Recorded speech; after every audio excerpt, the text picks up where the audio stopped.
Welcome to the 25th episode of the Brooklyn Fishing Club podcast. This episode is brought to you by Brooklyn Fishing Club Apparel, made by urban anglers for urban anglers. We have new designs in stock, and many of the items in our shop are on sale for a limited time. Pretty much everything we print is limited edition. Once it's sold out, that's it.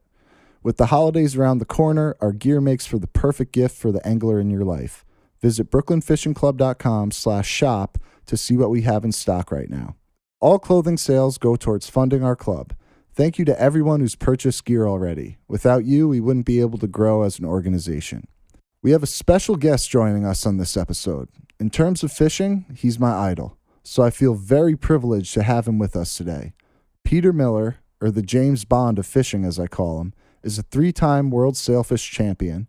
He's been nominated for 2 Emmys for his show Bass to Billfish, and his most recent show, Uncharted Waters with Peter Miller, is a must-watch. I could go on and on about his accomplishments. However, the coolest thing about him, in my opinion, is that he has supported our club since the early days, and for that, I couldn't be more grateful. Without further ado, here's Peter Miller. Peter, thank you for joining us. How's it going? My pleasure. It's going pretty good. Had a pretty busy day today. Had a boat lift installed in the rain with like 10 people, and we just completed it. So I'm kind of, showered off, warmed up, core temperatures back up to, what is it? Was it an 87.6, 97.6? I don't know. It's one of those numbers, one of those radio stations, but I'm feeling good. That's good, man. Sounds like a good day. Solid day. Yeah, man. So you grew up in New York. Did you fish around here before moving to Miami at all? Yeah. I grew up in Rockland County, and my dad used to work in New York City. He was a stagehand for Good Morning America. He was a carpenter, and when I was a little kid, he would take me to the ponds in upstate New York and catching catfish and brim and that sort of thing. Graduated to carp and things that pulled harder, and I'd sit on my tackle box and wait for that bobber to just kind of bob down, with a little worm on it, and whatever it was, I couldn't care less if it was, 1 inch or, 2 feet long. And then we took it from there to some party boats out of like Captree, Captree, right? Yeah, definitely. Yeah, so we would go to Captree, Long Island, and my dad would bring a box, and I would stand on a box, and he'd tie me to the railing in case he had to go to the bathroom and I fell overboard. I would be like, awesome. At least hanging when he came back. He just used a rope and just tie you by your waist there? Yeah, because he was a carpenter. He was like a grip, so he always had like a piece of like sash line that he could like tie me up with, and I would be, I'd be like, Dad. And I'd have to put the rod in between the railings because I was too low, like I couldn't put it over top. So I had to like set the hook, like in between like a 1 foot gap. So I'm like clinking and clanking like Dumb and Dumber, trying to like set the hook. So I learned how to reel fast instead of setting the hook, which was really cool.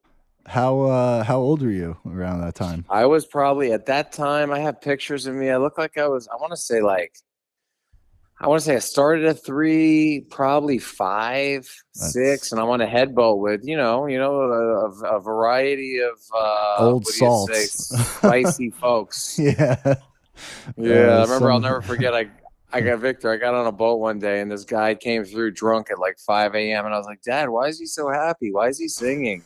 and he said, and he sang this song, and I'll never forget it. He said, I ain't going to work today because I'm going fishing. And throughout the day, he couldn't like say it properly, and he started slurring. And I was like, Dad, I think there's something wrong with him. And I was like 5 years old. That should be a T-shirt design. Yeah, I ain't going to work today. I'm not going to work today because I'm going fishing. But you need that guy. You need him. He made it really funny. Yeah, we might have to find a picture of him and put it on the shirt too. Yeah. Yeah, but that's amazing that you got your start like that. So it's almost like if you were doing that at 5, I mean, you were almost destined for greatness at that point. It's like, well, I don't know. I mean, you were getting groomed. Your dad's like, you're gonna, you're coming with, and you're gonna catch fish. And if I have to strap you to the side of the boat, you're gonna catch fish. And it was a really, what was really cool about it, Victor? It was a really special occasion because he would say, hey, Peter, I know tomorrow's Thursday, but I just read the fishing report on Wednesday that came in the Rockland, whatever it was, the Rockland Tribune or Times or whatever it was where I lived. and he'd say, "Hey, the fishing report looks really good," and I'd be sitting at dinner, and the first few times I didn't pick up on it, and I would be like, "Yeah, wow, those guys are so lucky." And I was like, Dumb and Dumber again. I'm like, "Wow, good for them." Swedish bikini team, oil boys. If Yeah, you go down go like two that miles, way. Yeah. yeah, go that way. So I remember thinking to myself, "Wow, that's so sick. Those guys are catching fish." And he goes, "Hey, Peter, you think you want to go tomorrow?" I go, "What do you mean? I got school." He goes, "Why don't you take a day off of school?" I'm like, "What?" And I would go like shine up all the reels, like any spots on the reels. I would shine up the diamond jigs. I would put new line on. I'd clean the guides, just with whatever. I would just kind of like basically clean everything up. Tackle box was cleaned up, which was like, barely nothing in it, like a little bit of wire leader, some treble hooks, some, diamond jigs and whatever else. But yeah, we'd go out on those headboats and then we catch, bluefish. And I learned how to cast on the Jig Master, those Penn, I think it was Penn Jig Master, which had the fastest retrieve at the time. And that was, how it all started, casting those things out, reeling as fast as I could. And I remember hooking fish. People were like, "How are you doing it?" I'm like, "Man, I just reeling fast." I would turn it sideways. I was like Ricky Bobby. I was like, "I just want to reel fast." That's great. Oh my God. I could just picture it. And also, Yeah, you had to reel fast considering the pole placement. You're in between the two rails, like didn't have too many options in terms of working the fish. You just had to beast that thing right to the exactly. boat. That was it. Those Yeah, things man, that got was that was yanked good off the memories. reef. Oh my God, it was so much fun. I miss those days. Well, if you ever come back up here, man, we gotta get back out on one of those boats. That'd be What do you that'd be what do you fun. think? Is what time? I mean, do you think November? I mean, December? Are there? I mean, is it still like doable, or is it getting dicey at that time? It depends what you're going for. The yellowfin tuna are actually still biting. One of my captains is going out to the canyon tomorrow for them. They usually don't Wow, stay here that long. Right now, we've seen thresher sharks inshore like we've never seen before. I got a report from a captain today that a guy caught one fishing for stripers on an eel, 150-pound thresher, oh like my about God, about a mile and a half offshore. But in wow. November and December, the blackfishing is off the charts. Off the Really, I'd like to charts, do that yeah. because they're really good eating, if I recall. Yeah, and they're tough to catch too. I mean, man, out of all the fish I've gone for up here, those things can really get in my head where I'm just like, you All know what? right. Maybe I should golf. Like, Yeah. Oh wow, they're that tough. What are they like? They I do like a mean, little some guys that nibble. are listening are going to be like, oh, that's because whatever. But like, honestly, you ask anybody up here, they're the toughest fish to catch up here. And that's why there's so many people that go after them, like that's their favorite fish to target because of You're the skill level that goes into getting a good one. you're bringing me back to my youth because I remember we were going togging. We used to call it toe tog, right? We used to Yeah, call we used to call tautog. it Yep. togging. Yeah. Yep. We Wow, I still just had a call it togging. flashback. Definitely. Okay. We got a big club trip coming up on the 14th, 16 spots, going out for tog.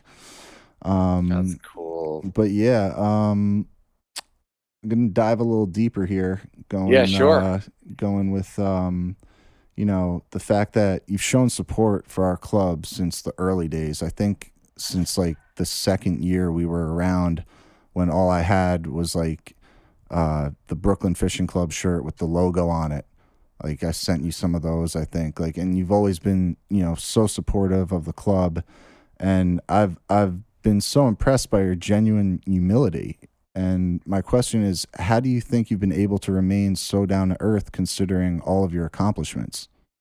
Well, first of all, thank you for that compliment. That's very nice of you. And I think honestly, I just sensed like a good vibe with you and your group and then your design, and it was like, and growing up in New York, Brooklyn, and Queens. I had my aunts and this and that. I was in the Bronx, Brooklyn, Queens, upstate New York, New York City, and it was just, I don't know, it just really resonated with me. And you were always responsive, and you were always like sending nice messages, and it was kind of like, it was just a nice feeling I got from you guys, and I always appreciated that. But I think, honestly, I just work really hard, and I respect people that work really hard, and I believe that fishing and life is something that you're always learning, you're always kind of trying to get better, and through that you're talking to people, you're interacting, you're socializing,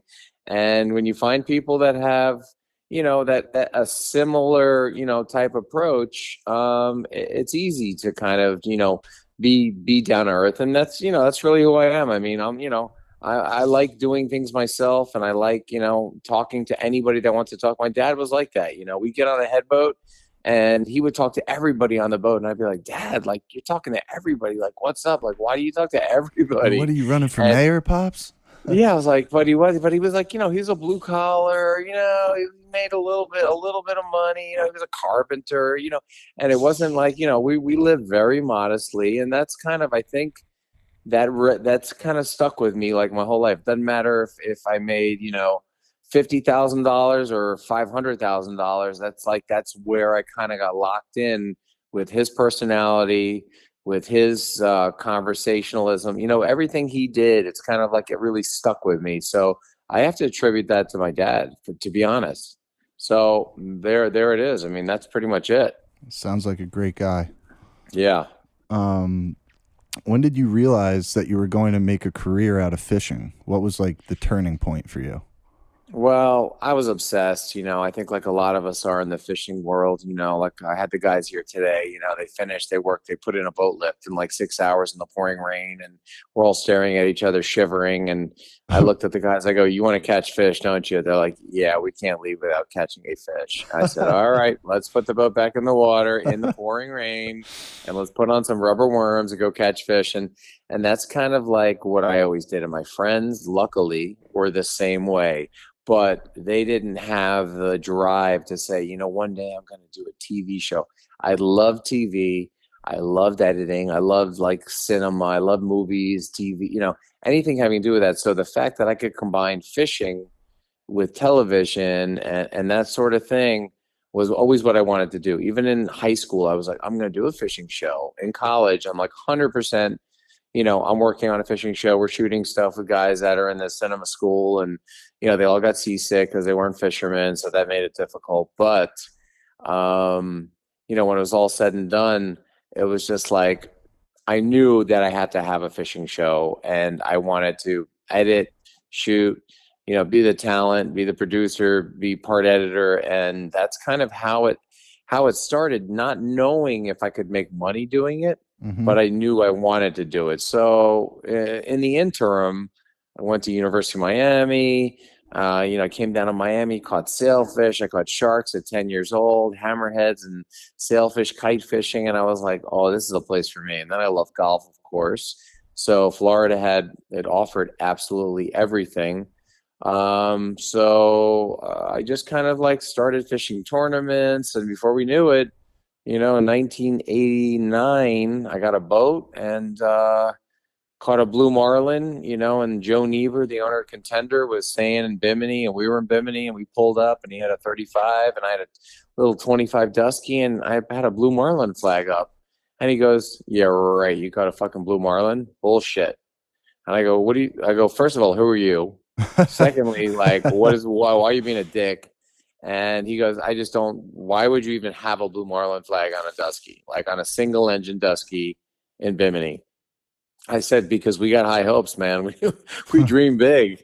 You know And it. yeah, and he goes, "How'd you catch it?" I said, "We went out and we got into a school of mahi, and there's 10 boats right off Bimini and 1,000 feet, glass calm, 90 degrees, July 3rd, my birthday." And I said to my buddy Kit, I said, "Listen," I said, "let's bridle up two mahi through the eyeballs, through the sockets with floss." We knew how to do all this stuff because all we did was study fishing. Mm-hmm. And we put out two mahi, and we were still in the school catching them, and we're swinging them in, and we still had two mahi out on 50 wide Penn internationals. And all of a sudden, the mahi disappeared. And I looked under the boat, and I go, "Shit, the mahi are like hiding under our boat." He's like, "What?" And he looks down, and I look down, and I look like 10 feet away, and I see like a 125-pound marlin like staring at them and paddling his tail, like looking at them under the boat as we're bumping in and out of gear. And I'm like, oh my God, there's a marlin. Holy shit. And he turns around, he fades back, and he goes right at my right, my right rigger. And he goes back. Sure enough, picks up the mahi, drop back, hook up, catch him. Greyhounds through the school of mahi that the guys are still on. I'm like, get out of the way. We got a blue marlin. They're like, what? Anyway, we wind up getting this thing.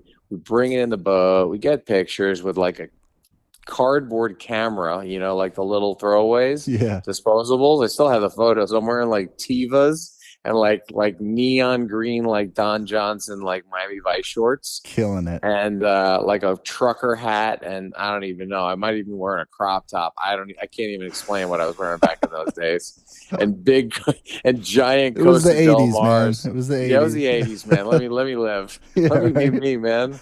And anyway, so we caught the marlin. We brought it in the boat. We couldn't get it out because it was so awkward because it was bent like in the gunnel. Anyway, we got it out, got back to the dock, and then at that moment, Joe Niebuhr goes, "You know what? I'd really like to see you guys in a contender." After I told him the story, Mm-hmm. and I was like, "But aren't those like 200 grand or whatever?" He goes, "Listen, come to my factory, try one out. We'll go fishing together."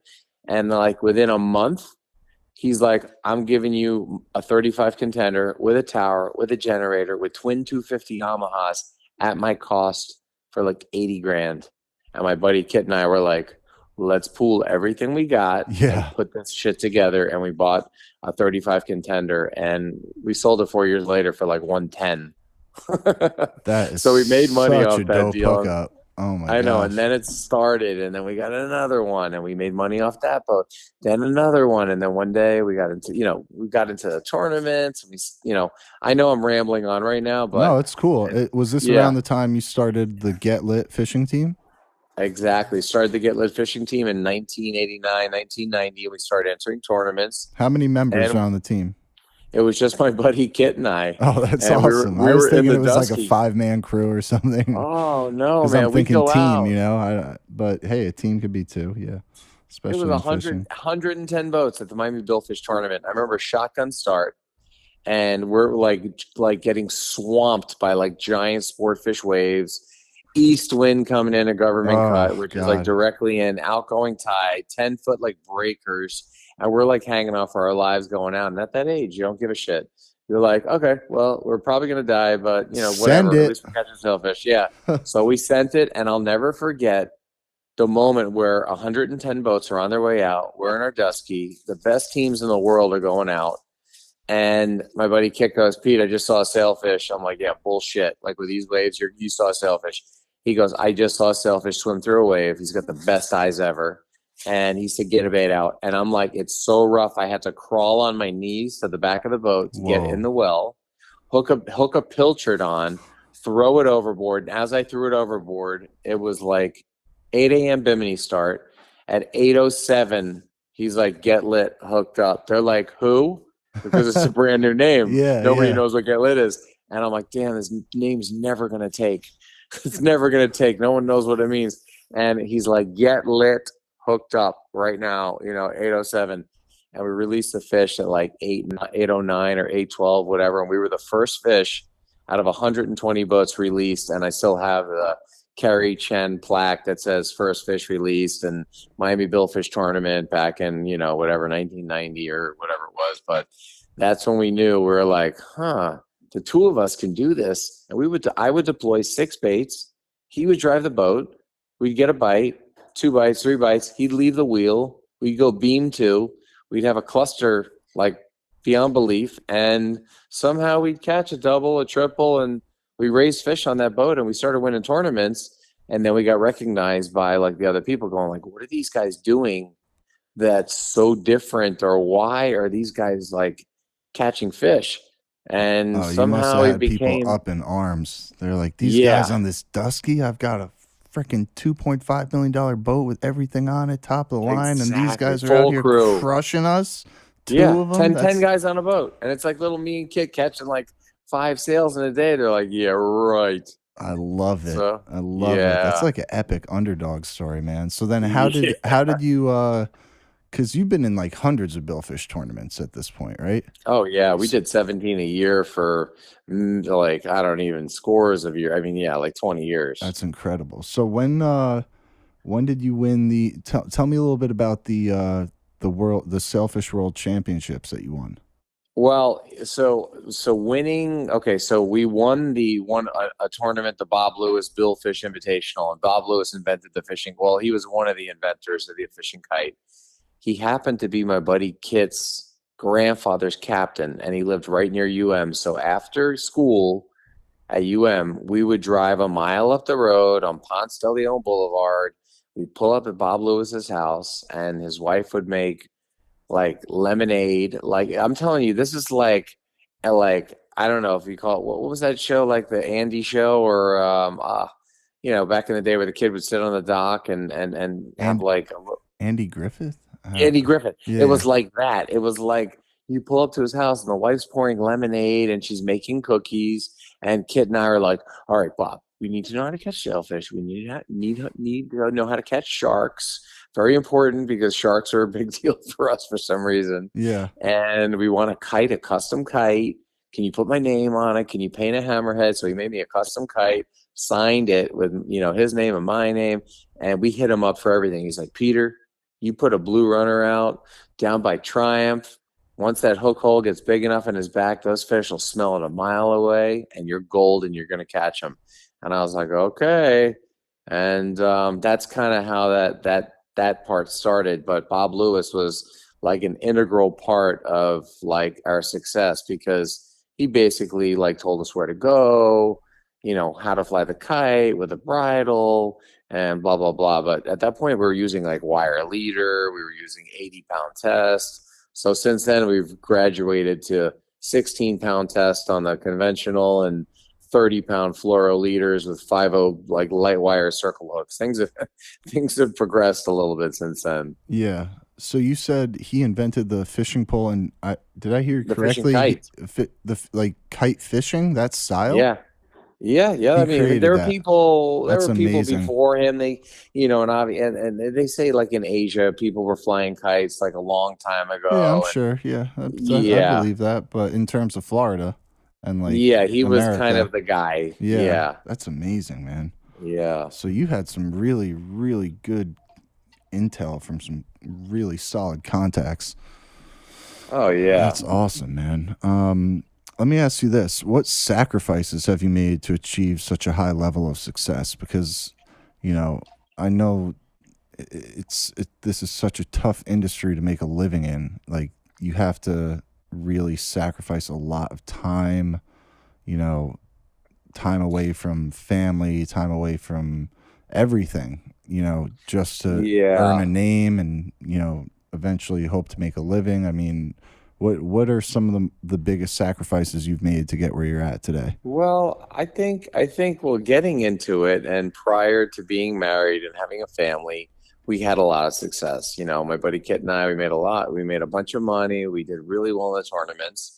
And then, I got married and we had kids and I still fished the tournaments and it became actually a big source of income, back in the day it was all cash, everything was cash, the Calcuttas and the winnings and the earnings. We won a boat one time, in the amateur division. We got first place. And I was like, wow, Kit, I think we really have something here. And he had a great eye. I had a great feel for, I was good at deploying and tying knots and catching fish. And he was great at running the boat and seeing fish and like spotting stuff in like direct sunlight. I mean, like nobody can see these fish. And he's like, there he is. But anyway, sacrificing things. Yeah. I mean, you basically go out and it was kind of like a job and you'd go out and fish these tournaments. Back then, I didn't look at it like a job, but I just knew that I was meant to fish. I was meant to do what I was doing, and I absolutely loved it, and I was good at it. And we just kept asking questions, and we learned more and more. So we just continued to just like, learn, and that's the key to all of it. But yeah, it was tough, especially when the kids came along. We went from traveling the world fishing to basically staying in Miami, and then winning the Bob Lewis Billfish Invitational.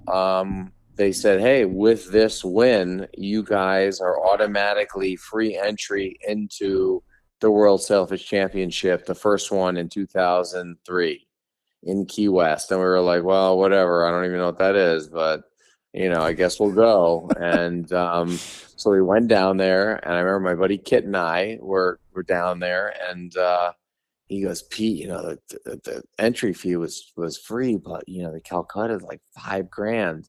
I'm like, what? And I'm a kid, I'm not a kid, but I'm like in my 20s, but $5,000 to me was like ridiculous amount. Yeah, like So I 50,000. said, well, yeah, exactly. Yeah. Like 100,000, really. Yeah. And I was like, Yeah, I know like, how that is. Yeah. Yeah, I was like, oh well, okay, I guess I'll split it with you. I guess we'll put up 2,500. He's like, you sure? I'm like, yeah, let's do it. And we did it, and we won the damn tournament. I couldn't believe it. And we You won were like Mr. Full Send. something. Yeah, we won the damn tournament out of I think there were 130 boats. That's incredible. And from then on out, I mean, prior to that, we'd still won a ton of stuff and, trophies and a little money and this and that. But that's when we really started getting into the dollars, and, long story short, we wound up getting into that like $3.5 million range of winnings over the course of our career. How much did that first one pay out for? I want to say, I think we got a check for either 75,000 or 100,000. Oh my God. And then we got a side bundles of mob cash in our pockets. And I remember walking around Key West thinking we were going to get so jumped because, we're walking around with a cardboard check, first of all, at night in Key West, kind of buzzed. Yeah. And I'm thinking we are so going to get mugged, but whatever, I like to fight. I mean, I don't fight, but I don't mind. I love a good scrap myself. I knew I liked you. I love a good scrap, man. It's been too long. Maybe the next venture I'll do is a fight club instead of a fishing club. Might be my next move. I don't know. I'll just referee though and jump in if I have to. Yeah. But so you've been all over the world, man. I mean, between Bass to Billfish, now your newer show, Uncharted Waters with Peter Miller. Is there any place you haven't fished yet that you're dying to go to? Oh my God, so many places. All right, top one, number one. Top place I haven't fished. I would really like to go to Nova Scotia or Prince Edward Island, and go for those 1,000-pound bluefins. What about freshwater? While I still can, I don't want to be right now I'm 52. I don't want to be oh, I'm 70. I'm going for the bluefins. And I put the harness on and my back blows out of my stomach. You end up having to strap yourself to the rail again like you're a kid. Yeah, exactly. Guys, put a full body cast on me and wish me luck. I don't want any organs to go flying out. What about freshwater? Where would you go? Freshwater, I'd probably do the Amazon. As much as I catch peacock and I've caught some big peacocks, I think there's something special about taking a top water helicopter tail bait and ripping it through this calm water in the Amazon and having a 15 to 20 pound peacock just pounce on it. That's kind of cool. And also, the tiger fish and then those golden, what do they call the golden? I don't know what they're called. I know what you're talking about, but I don't. Yeah. And the Pyara, all these crazy places. Arapaima, exactly. Yeah. Do you know Jeremy Wade at all? Have you ever talked to that dude? No, I've never talked to him. Have you? No, I'm just asking because you mentioned Arapaima, and I heard recently that part of the reason he went off the air is because in that one episode where he took an Arapaima to the chest, he's developed such heart complications from it that he had to retire. I don't know. Holy shit. Yeah. There's this one episode, and he actually might be in the Amazon. It's either the Amazon or Thailand, and he's with the natives, and they're using a seine net to corner a giant school of 50 to 100 pound Arapaima into a corner. and he's standing in the middle of the net, and one of them jumped straight over the net and hit him right in the sternum like a spear. Oh my Dropped God. him. So yeah, I don't know. That I was just I wonder if wondering it gave him like a clot or it gave him something or some some kind of, yeah some type of yeah. complication to the point where he can't exert as much energy as before, which sucks. But I don't know. I know you're in the industry. I Wow. thought maybe you heard of that. But anyway, so That's sad to hear. it Yeah, is. I Yeah, can I imagine, hope I'm wrong. I hope but we haven't heard from him. We haven't seen him on TV. No new episodes. So shout out to Jeremy Wade. Hope you're doing all right, man. Yeah, for sure. Anyway, so out of all the places you fished, what are your favorite locations? Top three. Top three. I would say top one. I'm gonna shout out to Miami because I filmed, I don't know if you've seen the episodes, but I filmed Miami and I'm going out catching a grand slam, having shots at bonefish, permit, and tarpon and completing the slam in a day. So that right there, I mean, permit and bonefish pull like nothing else. I mean, they're freight trains. Nobody pulls like a bonefish or a permit. I don't care. Like a 6 pound bonefish is just like hold your rod tip up, your forearm is totally jacked, and you got to just like let that thing run. And you're using 10 to 12 pound braid, 20, 30 pound fluoro leader, and they just go, go, go, go, go. And then the permit, same thing. You hook a 30 pound permit on the flats. I mean, that's like a battle royale. And then the guys will, pull towards them and try to close the gap. And then you go for the tarpon, so we got that thing. And then, of course, we have snook by the bridges. And then, you've got the cuberas and you got everything like inshore there and trout and whatever, redfish in some areas. But then we go offshore and we've got, tuna, sailfish, kingfish, wahoo, grouper, marlin, you name it. I mean, I really think what makes Miami special is the fact that you could stay at a beautiful hotel if you got the dough and, have an incredible dinner, have a nightlife experience, and then the next morning go out and do exactly what I'm talking about. Do a day on the flats, maybe the following day, do a day offshore going for sailfish. And, April, May, tuna show up. So then you got sashimi and you got sailfish coming. So I'd say Miami's number one. Gosh, Guatemala is like calm, it's peaceful, the people are friendly, sailfish galore, blue marlin show up, you got the tunas, you got giant mahi. And then Dominican Republic, Costa Rica, that's a tough one. I think the DR has DR over Costa Rica? well, just the fact that I had a day where we raised 25 blue marlin, in the DR. What? Yeah, yeah, we caught 14, we raised 25, and it was just like I'll never forget it. So you can almost like guarantee marlin in the DR. Um, Oh my Costa, god! yeah, I'm Costa literally Rica, having a moment right now. Like you yeah, raised 25 marlin in a day. yeah, yeah. It was crazy, and Oh my some of them god! are big. They're not like you don't expect it. And I took a client there, like a sponsor. Like kind of a good, really good sponsor. He's like, Peter, I'd love to go there, and he hooked up. It was raining. We're under the overhang on my buddy's sport fish. He had a 60 Spencer.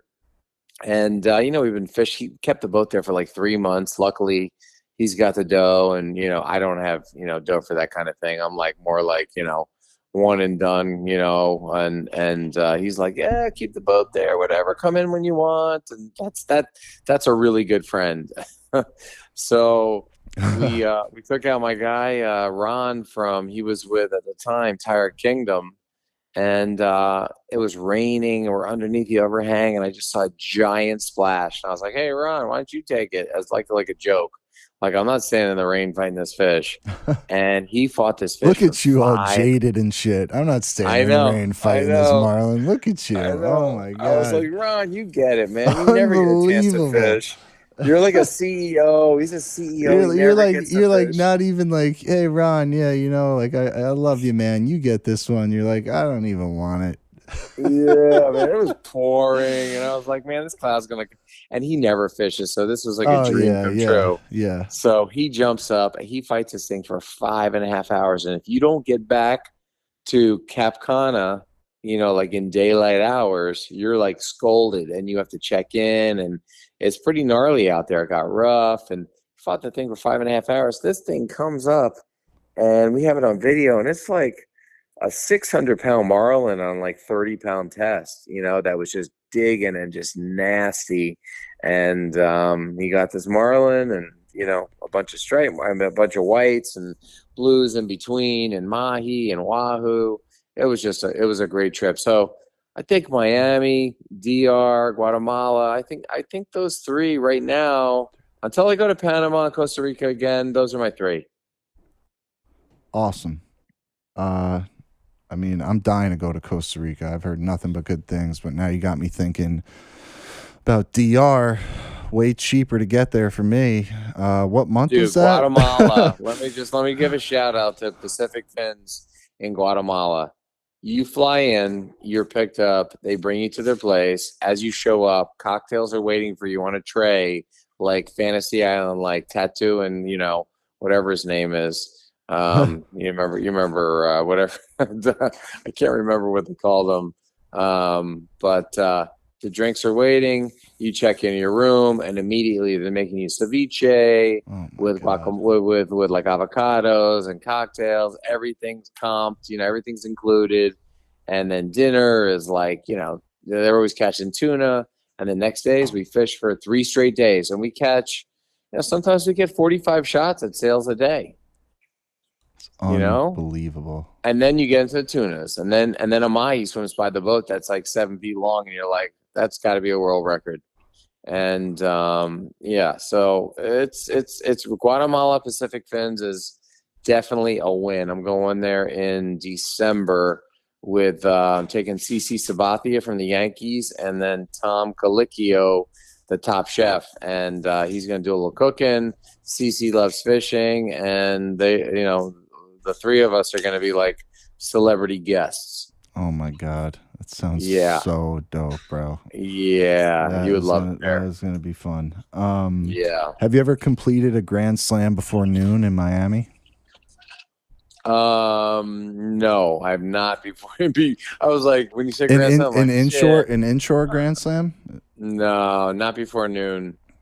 Got you. But you've done them in a day. I worked multiple times. into the dark. Gotcha. Yeah. I wonder if anyone has. Anyway. Oh, yeah, I'm sure. You think so? Oh, yeah. I have friends that have done it. Yeah. They start maybe you need to step your game up, bro. I know. I think I might have to start breaking records. You gotta start breaking some records, man. Come on. I know. I can't just rely on my good looks anymore. I know. Now I look like shit. I know, man. You've been beating yourself up, man. All that sun, partying, celebrity parties, Playboy Mansion. My girlfriend thinks you ever been to the neck is like Playboy made out of Mansion? leather. Did you ever go there? Well, it's funny you say that. My ex-wife was a playmate, and she got invites to all of those events, like Easter egg hunts and Halloween and all this stuff. And as a man, you got to realize that these are tricks. You're gonna be in trouble no matter what you do. You basically would have to wear blinders like a horse in Central Park. And sedate yourself. And just kind of lay there so you can't move really. Exactly. You want to just roofie yourself sip and just your lay drink on a bench. and crawl to the grotto if you can, and you'll probably pass out halfway there. Yeah. So I never did it. And I'm glad I didn't, because I knew it'd be a problem. But yeah, I've who knows, man? Maybe you're like the UHF of fishing. I call you the James Bond of fishing. That's my official nickname for you. I like maybe that. one day you'll have your own Playboy Mansion. Who knows? What's funny about that? Okay, so the guy Metropolis, the Metropolis is a family that basically buys up companies, gets them back up to snuff, and makes he bought the guy that I know, his dad bought Pabst Blue Ribbon when they were struggling, and he took it and turned it around and made a $500 million profit. Oof. On Pabst Blue Ribbon. And then they did it with Twinkies, and then they did it with Bumblebee Tuna, and then they did it with another brand. So one day he moves to Miami, and he moves in next to my daughter's friend's mom, And the lady says, "Oh, Evan, oh, the guy likes to fish. Well, I know a fisherman, Peter Miller." So he calls him. He goes, "I know Peter. I love his show. Blah blah blah." He calls me up. He goes, "Peter, I want to catch a tarpon." I said, "I'll be over tomorrow." He's like, what do I owe you?" I said, "Nothing." Put out some live crabs. Caught him like 120-pound tarpon, like within like 5 minutes. We caught it, and he goes, "Okay, I'm ready to go home." So we go back to his house. He's got like this palatial estate right on Nixon Beach, which is a very well-known sandbar where Richard Nixon used to have his place. And he's got these like 450-pound Samoan bouncers with like the biggest pit bulls bred by the Hulk pit bull, like the biggest pit bull ever. And he's got these two pit bulls that run down with Samoan bodyguards as I pull up in my little bay boat. I'm like, "Guys, relax. It's like Peter Miller, Yeah. like, just so you know." So we went out, did our thing. You're like, I could have kidnapped him already if I wanted to. Relax. Yeah. It was ridiculous. So his brother lived next to Hugh. And he said to Hugh, he said, "Listen, I want to buy your place. You can stay there and just, we'll own it. And when you pass away, then we'll move in. Don't mean to be morbid, but that's what they did. He passed away, and now they own the house and the Playboy Mansion." Whoa. So what is that guy worth? Over $1 billion?